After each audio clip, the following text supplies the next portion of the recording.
en esa insistencia de romper, como usted lo ha dicho, hacer explotar el sistema político y todos sus medios para manejar las crisis, son los mismos que han insistido, han persistido en seguir cometiendo el error. Por ejemplo, en el 2002, 2004, tenemos hoy figuras o actores que fueron los mismos que participaron allá y siguen cometiendo errores. En el 2012 tuvimos lo que tuvimos, en el 2013 y ahora, es decir, está persistiendo en cometer un error que va más o menos en el orden de la pregunta que le hacía Farid, ¿verdad? De esas figuras, ¿por qué la patada a la mesa cuando se está tratando de resolver un tema de alto estado? Porque esto es un problema de paraestadistas, de políticos que hayan participado en el diseño del Estado. Sí, bueno, hay sectores, yo creo que tienden a ser minoritarios, aunque recientemente por inhibición de los partidos políticos han tomado la batuta, pues, la conducción del conjunto de la oposición. Pero en la práctica, pudiéramos decir, sectores más radicales que no tienen mucha influencia porque, digamos, hay un problema social detrás de esto, de alguna manera tienen mucha fuerza en las clases medias, que son muy dinámicas, y en estos sectores tienen como una especie de base de apoyo social que no ocupa todos los partidos de la oposición, pero que le da mayor beligerancia. Hay que, por supuesto, aprender de la experiencia histórica, es un elemento político esencial. Los errores que puedan cometerse o las políticas que no van en el sentido acertado, en la experiencia histórica reciente o más lejana, pueden servir de ejemplo para no incurrir de nuevo en ello. La experiencia de los años 60 inclusive, en el momento en el que hubo una gran polarización en el país de otra naturaleza,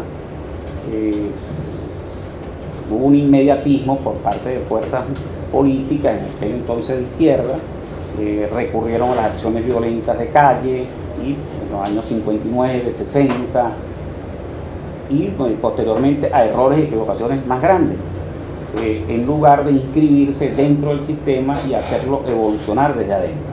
Eso tiende a repetirse, porque los errores tienden a repetirse en diferentes momentos de la historia. En la actualidad, esa visión de ruptura, de inmediatismo, no contribuye al progreso de Venezuela. Es como si tuviera crear una sensación de que puede haber un desenlace permanente de un momento a otro. Quizás esa mentalidad se creó a raíz del desalojo del poder de Carlos Andrés Pérez, donde posiblemente se creó una cultura mental en el conjunto de la población que era posible o que era necesario frente a cualquier diferencia política crear una especie de ruptura y de deposición del mandatario. Bueno, esto lo digo yo, pudiera ser, porque hay un elemento psicológico de fondo. Lo regular y lo normal es que un sistema político se establece, se designa un presidente de la República, cumple su mandato. En la actualidad el mandato ha comenzado hace un año, y se hacen las críticas, se hacen manifestaciones pacíficas cuando hay desacuerdo, cuando sectores sociales, trabajadores, etcétera, están en desacuerdo con un accionar político o unas decisiones que pueden lesionar a diferentes sectores. El gobierno tiene que tomar en consideración, a la hora de decir política económica y de otro tipo, porque hay razones para el malestar social. Si hay una política económica errada, eso repercute en términos del costo de los productos y repercute en escasez. Entonces, evidentemente que sectores diversos de la sociedad lo resienten y tienen derecho pleno a reaccionar. El gobierno tiene que corregir esas políticas económicas que han producido la escasez y que han dado lugar al diferencial cambiario tan grande. Tiene que hacerlo de manera tomando en consideración los diferentes sectores sociales. Yo creo, por ejemplo, medidas como la reducción del cupo Cadini de Internet de $400 a 300 lesionó a sectores juveniles que hacían uso permanentemente de este recurso. Eso fue prácticamente una suerte de derecho adquirido, y es más o menos natural pensar que eso crea un resentimiento, una reacción. Entonces, cada vez que se toma una medida de este tipo, hay que evaluar la conveniencia de ella y el impacto.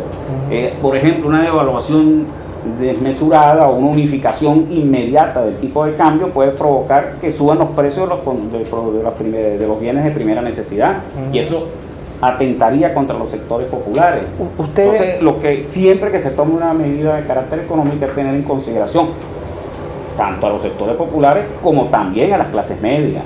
¿Usted recuerda en el gobierno de Caldera, por allá en el 96-97, cuando se generó aquella matriz de opinión, que por cierto era muy fuerte, sobre que el gobierno no tenía los mecanismos correctos para que esa información, por ejemplo, que usted está dando, llegara a la toma de decisiones y el gobierno pudiera tomar sus correcciones, ¿no? Es decir, por esa serie de necesidades, porque una cosa es decirlo aquí en Noticias 24 o decirlo en cualquier otra parte, que el mecanismo o los canales utilizados para el gobierno para reconocer los problemas sean los correctos, porque realmente la información llega filtrada y correctamente filtrada para tomar los elementos que uno tiene que tomar para poder tomar las decisiones correctas. Ahorita el gobierno estará echando las bases para la construcción de canales que sirvan para que la voz de esas necesidades o la generación de esas demandas llegue correctamente a donde se toma la decisión. Se estará echando ese canal, esa base para la construcción de ese canal. Sí, yo creo que ese problema no ha sido resuelto. Por una parte, porque tenemos lo que es la dinámica de la propia burocracia del Estado, que no ha podido superarse a lo largo de estos 15 años.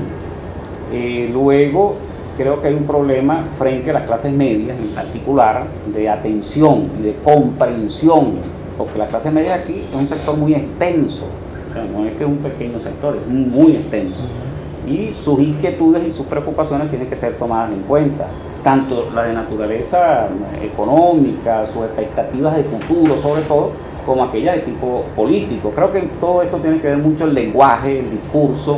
Creo que en esa materia tiene que haber cambios muy importantes, por eso hablaba de rectificaciones. Por supuesto, la primera responsabilidad la tiene el Estado, quienes están en el gobierno, pero también de parte de la oposición, de tal manera que se cree un clima diferente. El discurso violento y el discurso agresivo, personalizado, humillante, es un discurso que crea un clima psicológico de tensión muy fuerte.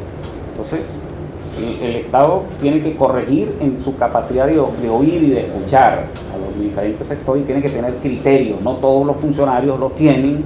En esa materia, el Estado, el gobierno venezolano tiene que prestar mayor atención, tiene que corregir y tiene que aceptar que ha cometido errores y rectificarlos.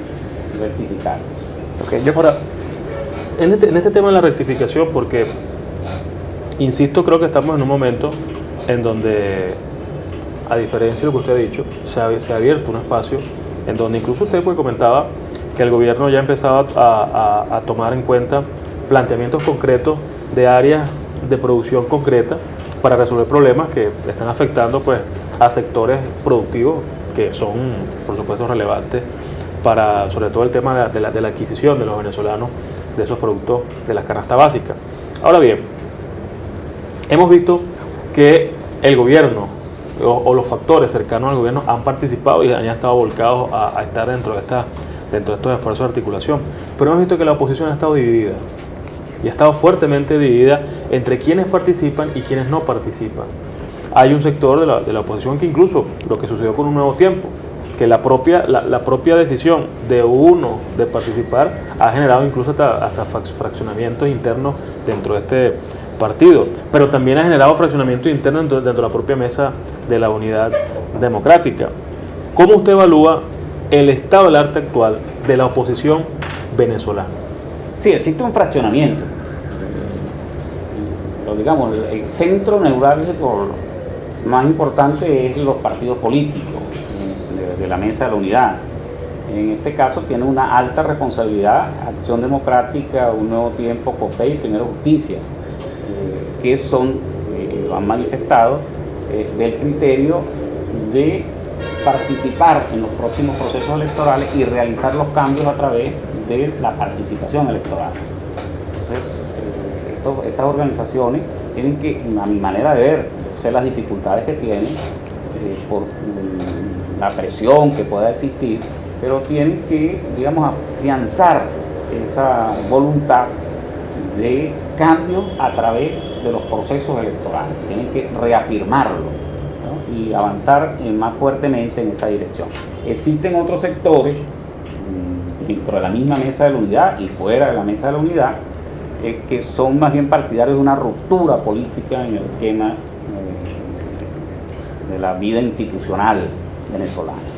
Esos factores, bueno, ya hemos visto sus planteamientos, lanzaron una política con el nombre de la salida, la pusieron en ejecución y han convencido una parte de los seguidores de la Mesa de la Unidad de inscribirse en esa política.